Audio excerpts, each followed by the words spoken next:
Puluhan Al-Quran kuno berusia ratusan tahun yang berada di Museum Al-Quran di Nagan Raya, kini kondisinya kurang terawat, sehingga dikhawatirkan Al-Quran yang memiliki nilai sejarah ini rusak akibat tidak dilakukan perawatan dengan baik. Anggota DPRA Teku Raja Kemanga meminta kepada pemerintah setempat agar memperhatikan kondisi Al-Quran kuno yang pernah mendapat rekor muri tersebut. Seperti inilah kondisi Al-Quran kuno yang pernah mendapat rekor muri dari Museum Rekor Indonesia. Sebagai Al-Quran kuno terbanyak, kondisinya kurang terawat. Puluhan Al-Quran kuno berusia ratusan tahun ini disimpan di museum yang terletak di Gampong Jeram, Kecamatan Senagan. Museum dibiarkan begitu saja tanpa adanya penjagaan.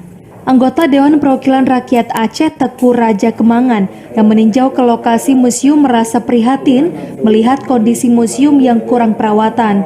Menurutnya, Al-Quran kuno milik pemerintah kabupaten itu aset yang tak ternilai harganya, sehingga sangat disayangkan jika dibiarkan begitu saja. Menurut Raja Kemangan, Al-Quran yang kini disimpan di museum ini dulunya didapat dari berbagai tempat di Dayah dan masjid peninggalan para ulama.